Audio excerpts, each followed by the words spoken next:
कहते हैं अंत भला तो सब भला, अंत भला तो जग भला। क्या ये सच है?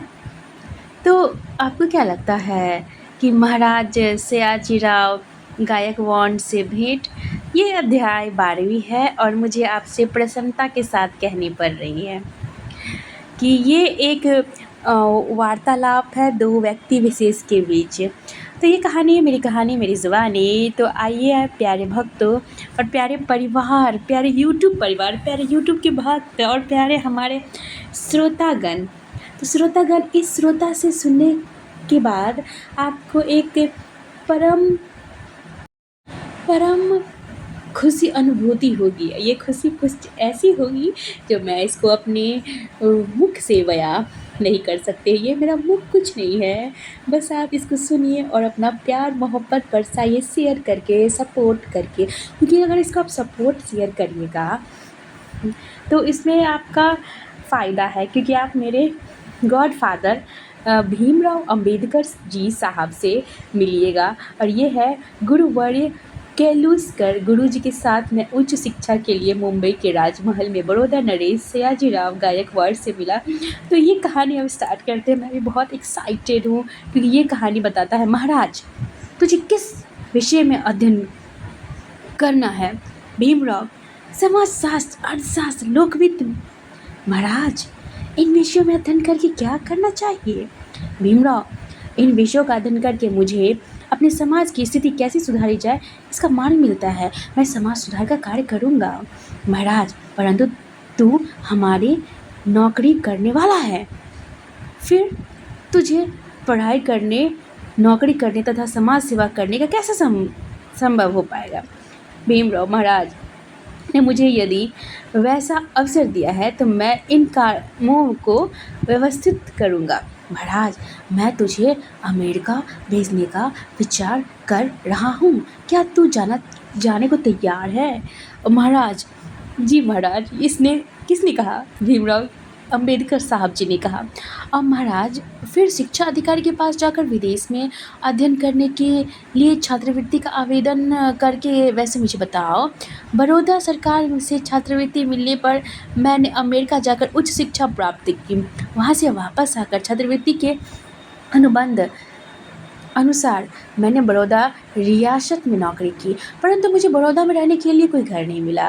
हिंदू या मुसलमान कोई जगह देने के लिए तैयार नहीं था। आखिरी एक पारसी धर्मशाला था। मैंने पारसी बनकर रहने का मन बनाया। अंततः एक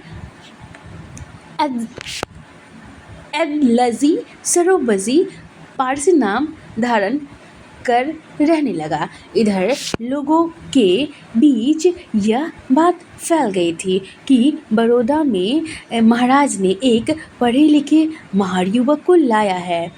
मैं पारसी बनकर गुप्त रूप से धर्मशाला में रहकर रहा हूँ। लोगों को इसका संदेह मेरी गुप्तता के विस्फोट हुआ। धर्मशाला में रहने वाला मैं महार हूँ, यह पारसी लोग को मालूम हुआ।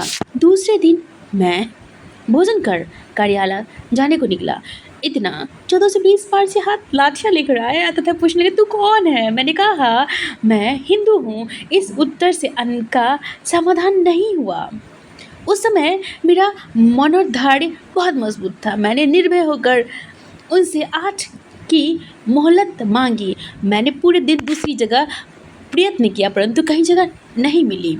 कई मित्रों के पास, परंतु उन्होंने अनेक कारण बताकर टरका दिया। आखिरकार मैं इतना परेशान हो गया कि मुझे कुछ समझ नहीं आ रही थी। अंततः मैं एक पेड़ के नीचे बैठ गया और मेरी आंखों का अश्रुधारा बह गया। आखिर मजबूर होकर मुझे बड़ौदा की नौकरी छोड़कर रात की छड़ी से मुंबई की राह पकड़नी थी। तो ये है आपकी कहानी, मेरी ज़ुबानी। और ये कहानी में मुझे एक चीज़ आज की अध्याय में मुझे सीखने को मिली। मैं कहती हूँ जाति धर्म, ये वेद, ये हम जो कहते हैं कि जाति को 4 भाग में बांटे गए हैं, ब्राह्मण, शूद्र, वैश्य और क्षत्रिय। तो ब्राह्मण, शूद्र, वैश्य और क्षत्रिय क्यों हम बांटते हैं ये वर्ण विचार से? क्या हम माँ के प्रकृति माँ के एक संतान नहीं है क्या? क्यों हम बांटे ये ब्राह्मण, ये अलग अलग जाति के कैस्ट, ब्राह्मण और ये साहू, ये विभिन्न, या कहें तो ये आपका कौन सा जात है आपका, सॉरी मुझे नहीं याद है इतने सारे जाति के नाम। तो मैं अपना जाति वर्ण नहीं मानती हूँ। मुझे लगता है कि आपको एक बहुत अच्छी बात बताते हैं कि हम प्रकृति के एक संतान हैं। जाति वर्ण मानते तो हमारे बाबा साहेब भीमराव अंबेडकर इतने बड़े भगवान हैं। क्या वो ब्राह्मण जात के हैं? नहीं। तो ब्राह्मण जात ये जातिवाद क्यों करनी? क्योंकि हम प्रकृति के एक संतान हैं, एकजुट होकर इस दुनिया में प्यार से रहने आए हैं और प्यार से रहें और आपस में भाईचारे का परिभाषा इस दुनिया को पढ़ाएं। भाईचारे से होगा क्या? क्या आपको लगता है वो शकुनी का गलत तरीके से परिभाषित करके, हम ये कूटनीतियाँ को परिभाषित करके, उन शब्द का तो कोई अर्थ ही नहीं निकलता। भाईचारे से यहाँ मतलब है आज आप मदद करो, कल मैं आपकी मदद करूँगा। तो परस्पर मेल मिलाप बहुत ज़रूरी है। मेल मिलाप ना हो ये दुनिया, ये सृष्टि का संचालन नहीं होती है। तो हम जाति वर्ण वेद विचार से क्यों हम डरें, क्यों हम माने? हम एक हैं। प्रकृति माँ ने मुझे जन्म दी है, प्रकृति माँ सर्वश्रेष्ठ जननी है। और मैं कहती हूँ कि आप अपना कार्य में संकलन आप 100% ये दीजिए और अपने कार्य को लाभान्वित करिए और अपने जन्मभूमि को गौरवान्वित कीजिए। क्या लगता क्या है, कहने को तो किसी को इम्प्रेस या इंसल्ट करके कुछ नहीं होता है, लेकिन अगर हम एक कार्य में एक उद्देश्य बनाते हैं तो हम बहुत खुश होते हैं। तो ये कहानी थी, मेरी कहानी मेरी ज़ुबानी। तो आप यूट्यूब के श्रोतागण से मैं एक आग्रह करती हूँ कि आप मेरे चैनल को, मेरे परिवार को सब्सक्राइब करना। मेरे परिवार से प्यार कैसे करोगे? मेरे परिवार से प्यार करोगे सब्सक्राइब करके, शेयर करके, बेल आइकन को प्रेस करके। और मैं कहती हूँ इसको शेयर ज़रूर करना। और जो भी श्रोतागण इसको पहली बार सुन रहे हैं तो पुराने वीडियोज़ को ज़रूर देखना। बाबा साहेब अम्बेडकर को कम मत आंकना, ये तुम्हारे ज़िंदगी का परिवर्तन है, परिवर्तक है। कैसे कहूँ कि मैं एजुकेशन की वैल्यू कितना महत्व है हमारे जीवन में। Education is everything what it makes us life.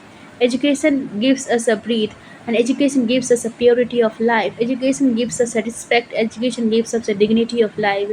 Education heals us. Education feels us. Education makes a perfect human being.